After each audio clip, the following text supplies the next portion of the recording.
this trailer really surprised me, pleasantly surprised me, in a way that I was not anticipating.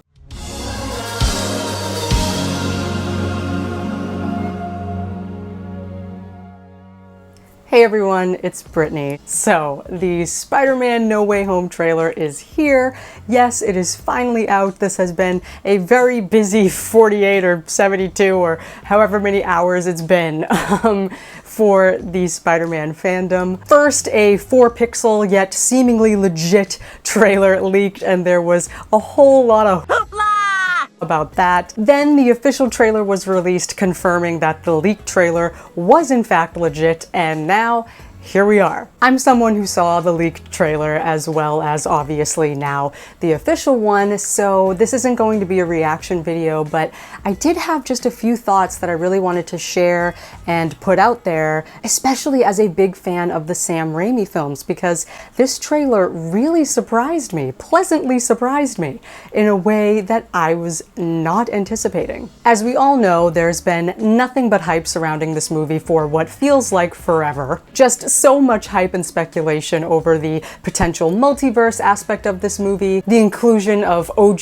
Raimi villains and their respective actors, and of course the long-rumored appearances of previous live-action Spider-Men, Tobey Maguire and Andrew Garfield, among other things. So going into this movie trailer, I was fully expecting the official confirmation of the multiverse and the Spider-Verse and whatever to be the biggest selling point for me. But honestly, by the time they revealed Willem Dafoe's Green Goblin cackle, that pumpkin bomb, and Alfred Molina as Doc Ock, that was just the icing on the cake of a movie that seems to be incredibly compelling, independent from all of that. And that is something that I'm very excited about. Now, as a Raimi fan, I obviously love the major connections we're going to be getting in No Way Home, but aside from that, it seems like this movie is finally going to deliver what I've been craving to see from MCU Spidey, which is a really compelling story,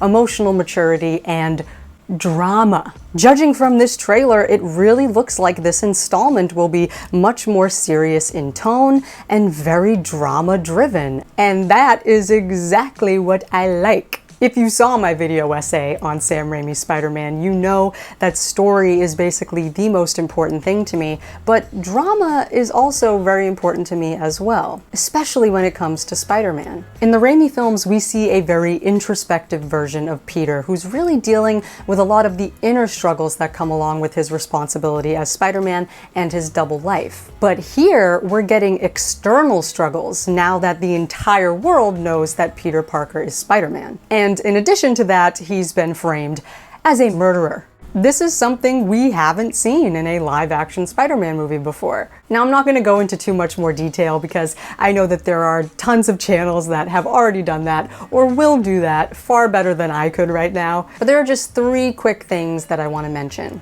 Firstly, there is close to 0 comedy in this trailer. You know, there's like 1 or 2 humorous moments, but nothing super overt. That's refreshing.